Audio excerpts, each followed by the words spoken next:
everyone. Todd Castelline here. We are going to talk a little bit about Ned rigs.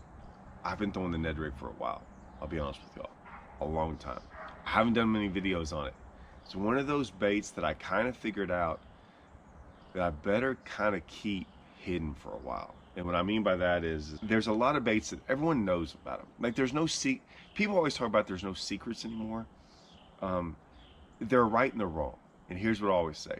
They're right in the fact of, yeah, things are out there, but it doesn't mean everyone knows about it or everyone does it, right?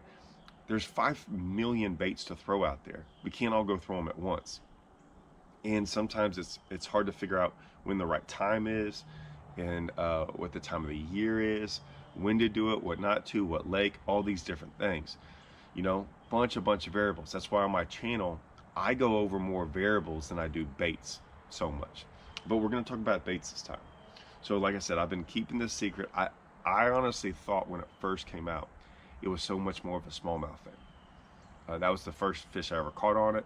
I was up north, I think on Champlain, and I just saw this little bitty bait going, yeah, it'll catch a bunch of bass down south. It's not going to catch any big ones. I was way wrong on that. And then I felt like it was a clear water deal. You had to be around really clear water, or it was going to be one of those things where guys were going to throw it just trying to catch 14 inchers up on the bank. And so like I said, that's not how I throw it at all, right? I mean, that's the opposite of how I throw it. So it's been pretty crazy how it's evolved into one of those baits that I'm going to have it tied on everywhere I go. And yeah, when they're on it, they're on it. And here's why. Let me show y'all. So I get on these lakes, and it's not the first thing I'm gonna go do. I mean, y'all know me. I'm gonna throw all my heavy gear first, and that's what I'm gonna do. But then after a while, when that heavy gear is not working, I tend to change really quick, and it's usually this time of the year. Sometimes like the fall, and you would think sometimes the fall is a really good time of the year, and it is. It really is a good time of the year. But what happens is you get days that for whatever reason, they just don't want to hit that really aggressive stuff, right? Fast moving things, big things. I mean, some days they do, and then other days it is noticeable that they don't want to. I think part of that is because of pressure, and the pressure of us being on the water for so long. It's in the fall. We've been out there all spring, all summer. All these fish have seen a bunch of baits. A lot of them have been really deep and shallow. So they've been shallow in the spring, and in the summer they were deep, and then they're coming back up there, and like they've seen it all, right? They've had no rest. And like I said, some days they're feeding because of fronts and things like that, and then the other days they're smart, okay, and they don't want to hit your normal bait. That's a lot of times when I throw this Ned rig. Okay, now we're gonna keep this really simple, guys. There's basically 2 Ned rigs I throw. Okay, I'm showing them to y'all. All right, I have the regular Ned rig with an open hook. That's your basic Ned rig. Okay, this is an owner blockhead Ned rig. Okay, and I keep it real simple. I'm gonna show you how simple it is. This is my Ned rig box of plastics. If you notice, I have Ochos. These aren't even the Ned rig. These aren't even Ned rig rage bugs. These are just baby rage bugs, and I'll explain why.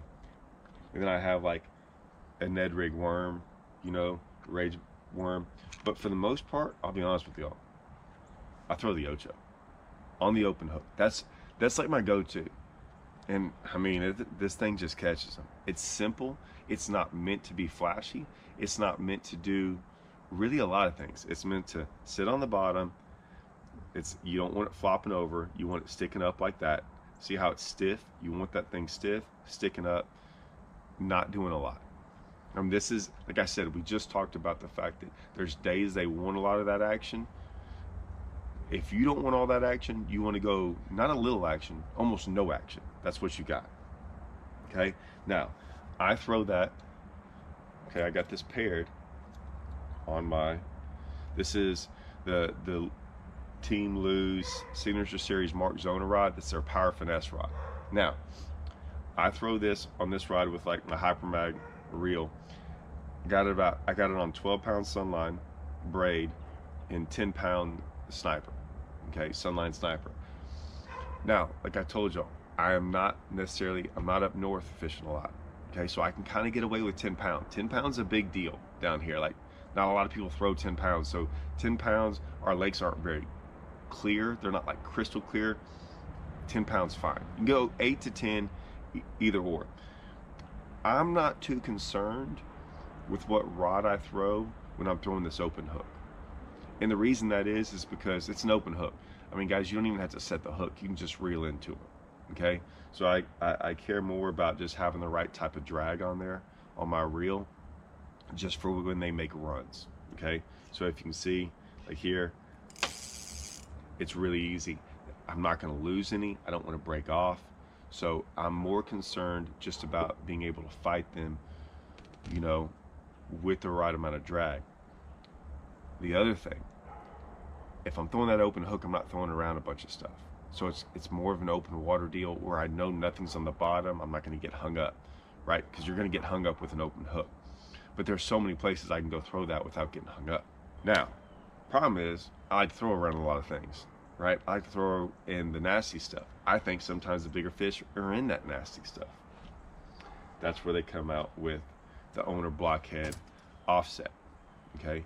So that's what I have right here. Now, pretty simple. I rig this Texas rig it, okay?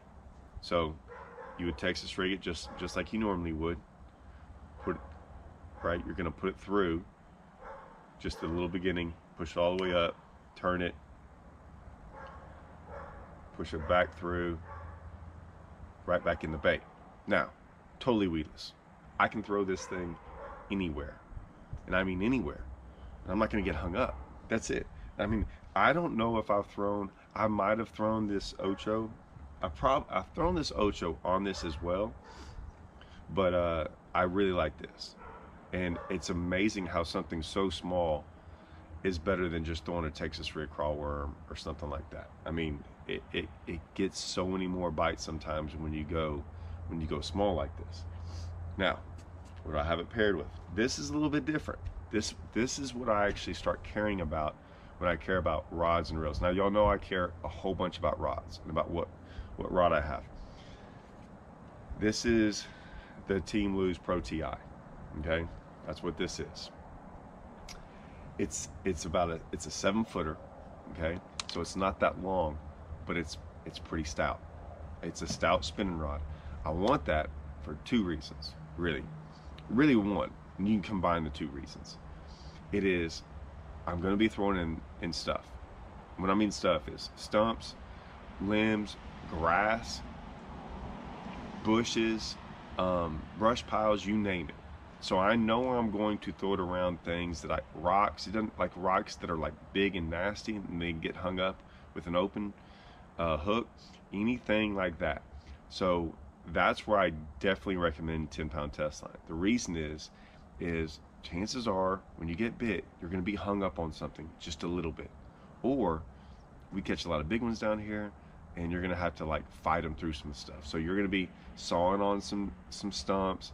Your line's going to be rubbing on some brush piles, maybe nicking some rocks at the time. That's why I want a rod that it's a spinning rod. I can't just horse them out of there, but I can at least try to put a little bit more pressure right off the bat and get them coming up. That's all I'm trying to do, get their head facing up when I set the hook on them, where I set the hook and they just don't take off running. They take off running, you're almost never going to get them out. So that's my setup. I got two setups. I keep all this stuff really simple. Like I said, this is my Ned Rig bait box. I mean, I don't know if I have another box that this small, but I have everything I want in here. This is Strike King's Ned Rig Rage Crawl. Okay, it's a little bit smaller. If you see, it's definitely a little bit smaller than their baby Rage Bug. Okay, I would throw this on the regular hook, right? This kind of hook fits perfectly on owner's blockhead. But and if you notice, I got Red Bug. That's for if I think this is too big of a presentation, I'll go to this one. that means it's probably clear water. I'm gonna throw red bug a lot. Even, this is my, it's kind of changed. It looks a little bit different than what it used to. I have a bunch of different Ned rigs in here, but if you see, most of them, they're all blockheads. They're all blockheads. Either or, owner makes a phenomenal Ned rig. And so I have stayed with those guys. Those guys are awesome. Those Ned rigs are made right. So those are my Ned rig setups. Everything from rod, reel, line, the Ned rig itself, the baits. There it is, guys. And obviously it catches some fish. It has been something I've been throwing for quite some years now. I just never did a video on it. So go tie one on. See, tell me what y'all think. All right, see you guys.